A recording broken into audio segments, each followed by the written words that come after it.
तर हे बघा वांगं आहे. रात्री 2 वांगी की नाही तेल लावून भाजून घेतली होती.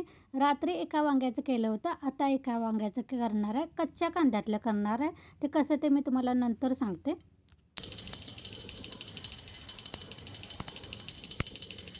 तर हॅलो नमस्कार, मी प्रतिभा तुम्हा सर्वांचं स्वागत करते आपल्या चॅनलवर. तर आजचा दिवस तुम्हाला खूप छान सुंदर जाऊन तुमच्या मनातील सर्व इच्छा पूर्ण होत. तर इथं माझी आमटी भाजी झालेली आहे. फुलं काढून आणलेले आहेत. आज फुलं थोडी जास्त भेटलेली आहेत. कारण कसं 2-3 दिवस ऊन होतं ना, ऊन असले की फुलांचा भर भरतो. तर इथं देवपूजा म्हटलं पहिल्यांदा करून घ्यायची, त्यानंतर बाकीची कामं करून घ्यायची. तर काल 2-3 कणी चाफ्याची फुलं भेटली होती, ती मी देवाला घातली. थोडंसं म्हणजे कळ्या होत्या, त्या मी पाण्यात घालून ठेवल्या होत्या. आज उमलल्या, छान वास अगदी सुगंध मस्त येत होता. तर तुम्ही म्हणत असाल ताई रोज तर तुझं जेवण लवकर आवरते, कारण कसं नील शाळेला जातोय त्यामुळे चपाती भाजीचा डबा वगैरे द्यायला लागतोय. तर आज थोडंसं कसं मध्ये 2 दिवस कडक उन्हाळ्यात कसं ऊन असते तसं पडलं. त्यानंतर अचानक कणी परवा दिवशी रात्री पाऊस मोठा चालू झाला आणि वातावरणात पण कणी गारवा होता. त्यामुळे कसं पोरांना जरा जरी वातावरण बदललं त्यानंतर दुपारपासून परत ऊन पडायला चालू झालं. आज पण ऊन आहे. पण कसं वातावरणात जरा जरी फरक झाला ना तरी पोरं आजारी पडतात. तर त्याला सर्दी थोडेसे कणकण ताप होता, त्यामुळे त्याला काय मी शाळेला पाठवलं नाही. त्यामुळे आज जरासं वेळानं मी आवरते. तर इथं रात्रीचा शिळा भात शिल्लक होता. भात का रात्री कोणी खाल्ला नव्हता जास्त, त्यामुळे म्हटलं आज नाश्ता वेगळा करण्यापेक्षा कणी भातच फोडणीला द्यायचा. तर इथं मी भाजी आमटी तर बनवून झाली होती, पण कधी कोथिंबीर टाकायची बाकी होती. तर मी ते आता टाकून घेते. इथं हे बघा भाजी कोबीची केलेली आणि आमटी वांग्याची डाळ वांगं केलं होतं.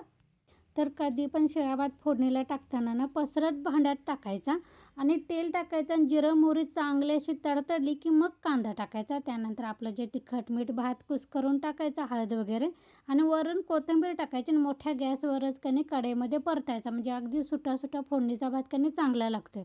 नाहीतर थोडंसं असं चिकट पाणीदार असं केला कणी बारीक गॅसवर तर ते खाऊसं वाटत नाही. त्यामुळे कधी पण मोठ्या गॅसवर आणि पसरट कढईमध्येच भात फोडणीला टाकायचा. हे बघा भात झालेला आहे. त्यानंतर सगळ्यांना भात दिला. नीलला थोडासाच दिला, म्हणजे शिळा भातानं आणि जास्त व्हायला नको म्हणून, पण त्याला आवडतं म्हणून थोडासा दिला.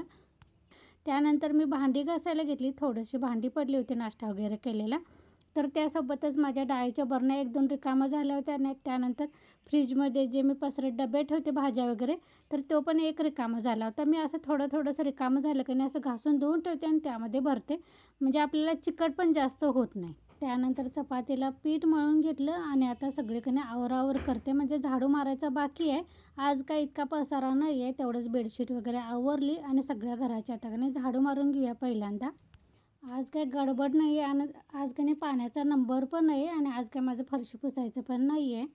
पाऊस पडला की थोडंसं कसं पाय बाहेरून उठलेलं असतं, त्यामुळे फरशी घाण दिसे. उन्हाळ्याचं कणी ऊन पडलं की एवढं काय खराब दिसत नाही. तर झाडू मारून घेतल्यानंतर म्हटलं चपाती करायच्या अगोदर कणी भरीत करून घेऊया. तर भरताचं ते काळं असं भाजलेलं होतं कणी ते कवर काढून घेतलं आणि आत किडले का कधी पण बघायचं. कसं वांगं बाहेरून चांगलं दिसतं पण कधी कधी आतून कणी किडलेलं असतं. तर ते कीड लागले का बघितलं, पण चांगले होते. 10ला मला कणी 3 मोठी मोठी 10 रुपयाची भेटलेली, स्वस्त भेटलेली. बाजारात घेतलेली त्यामुळे थोडंसं स्वस्त भेटलं. तर ते बघितलं. त्यानंतर मी आता साधं सोपंच करणार आहे कच्च्या कांद्यातलं. म्हणजे आता ह्यामध्ये मी तिखट मीठ आपलं जे घरचं तिखट आहे ना ते टाकायचं. त्यानंतर कांदा भरपूर चिरून टाकायचा, कोथिंबीर टाकायचं आणि हे सगळं मिक्स करायचं. आणि मिक्स केल्यानंतर कणी ह्यामध्ये भाजलेल्या शेंगदाण्याची भरड टाकायची. म्हणजे हे आपलं कच्च्या कांद्यातलं भरीत कणी चांगलं लागते. पण हे ज्यावेळी खायचं असेल ना त्याच्या अर्धा 1 तासापूर्वी करून ठेवलं तरी चालते, पण जास्त वेळ काय करून ठेवायचं नाही. फोडणीचं भरीत काय आपण नेहमीच करतो, तर अधेमध्ये कधीतरी हे कच्च्या कांद्यातलं भरीत करून बघा, चवीला चांगलं लागते. तुम्हाला हे कणी मी पहिल्यांदा करते त्यानंतर दाखवते. अगदी पटकन होतं आहे आणि कधीतरी कणी भाजी नसली तर असं करायला चालते. तर इथं भरीत झाल्यानंतर आता माझं काय जवळजवळ सगळं जेवण झालं होतं. आता चपात्या फक्त करून घेतल्या, कारण कसं नीलला थोडासाच भात दिलेला आणि त्याला मला गरम गरम चपाती भाजी वगैरे द्यायची होती, म्हणजे त्याला औषध द्यायला बरं पडेल म्हणून. तर आता मी भात पण लावला नव्हता. भात म्हटल्यानंतर कणी गरम गरम शेवटी लावायला येईल. तर इथे मी 2 चपात्या करून घेतल्या. त्यानंतर कुकरला भात एका बाजूला लावला, म्हणजे कसं चपाती खाई तोपर्यंत कणी भात पण आपला कुकरला होऊन जातो. तर त्याला आज मला फक्त गरम गरम भात, म्हणजे कसं तुपासोबत द्यायचं होतं म्हणून गरम गरम भात आणि तूप चांगलं लागतं आणि जातो पण.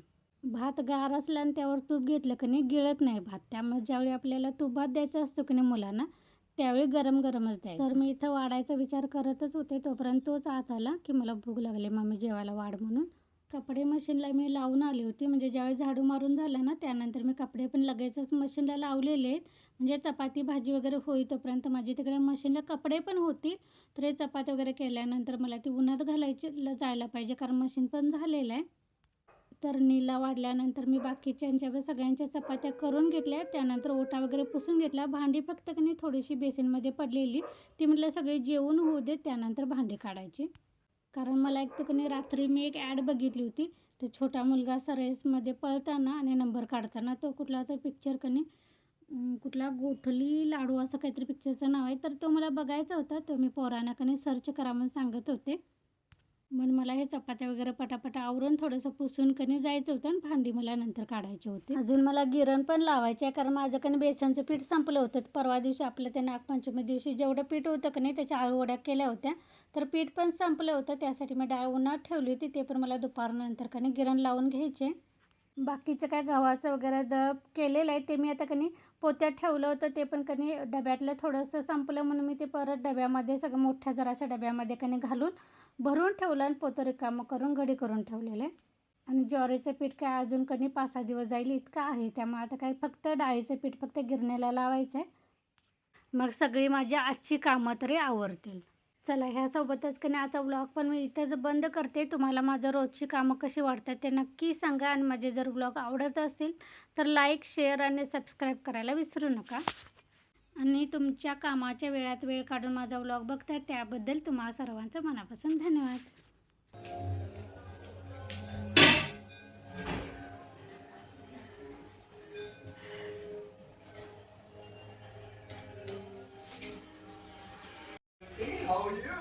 लागला पिक्चर.